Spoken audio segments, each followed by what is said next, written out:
We have had some interesting mob votes in the past. So we have a tier list here. Let's rank all the past mob votes and take a look in hindsight the mobs we've missed the boat on. This is going to be painful. Iceologer, this is my point. How did we let this man slip away? Look at that cloud of flying ice. The Iceologer was so cool and different from every other hostile mob. And he looks like a little wizard, so cute in his little dress. Easily going in the top tier. Let's take a ride down memory lane to the very first mob vote where the Phantom won. One of the options we had is the Monster of the Ocean Depth. The barnacle is this hostile ocean creature with tentacles, and the model of that mob is just... Ooh, the Great Hunger is an interesting one. It hides away from the player in the ground, and you can use it to remove enchantments, which was very useful at the time, but today it would just be a walking grindstone. So let's just pop it in the C tier. It had potential. Last of the mob vote option is the Hovering Inferno, which is just a blaze with a shield. I don't think it will be a very difficult boss fight, which it was intended to be. There's not a lot going with this mob. I'm just gonna put it right below the Great Hunger in the D tier. I'm gonna put the biome vote mobs in here as well because we know these mobs are guaranteed to be coming, so there's at least some positivity in this video.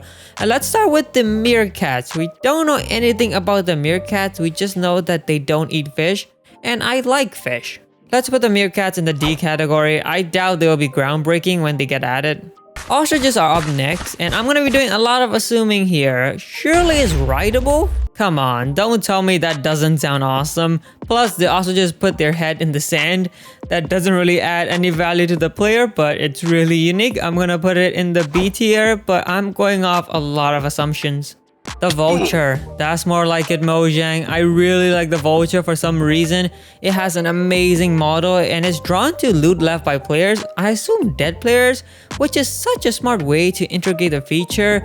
So let's just put it in the B tier. I'm looking forward to seeing it being added. The Glare, aka the glorified F3 button.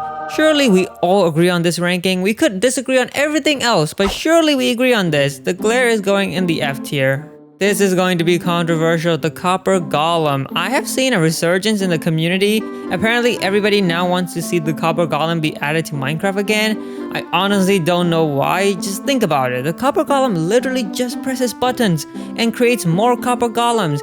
It doesn't offer much and I like golems. So I'm gonna put it in the C tier and let's just say I'm being nice.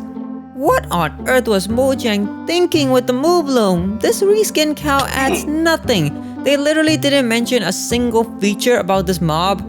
And yeah, I think we all know where this is going. That was pretty much all the outvoted mobs. Let's quickly see where the voted mobs and this year's mob vote will go against the old mob votes. Let's start with the alley. I'm gonna put it in the C tier. The mob didn't turn out to be as good as we all hoped. The Phantom is going in the C tier as well. Can it get annoying sometimes? Sure, but it's really not as horrible as people are making it out to be. This year's mob vote winner, let's be honest, the Sniffer fans are way too strong to be stopped, and I'm actually going to put it in the B tier. Comparing it to the other mob votes in the past, the Sniffer doesn't look too bad. Help me out, Golem fanboys. I'm slowly converting to actually liking the Sniffer. Don't let this happen. Don't make me turn. This next one is gonna be a tough decision. What am I saying? This joke is getting old. We have talked plenty about this year's mob vote, so let's just put the Tuff Golem in the C category. It's just so lackluster in features. Motion, why are you destroying the golems? You know, I've been actually seeing the Rascal doing a little bit of a comeback. People are starting to actually like the Rascal. The hide and seek mechanic is unique, but could it get boring? Well, until we find out, it's gonna be staying in the D tier. So that is gonna be my ranking. Let me know in the comments, what is your ranking? I'm really interested to know.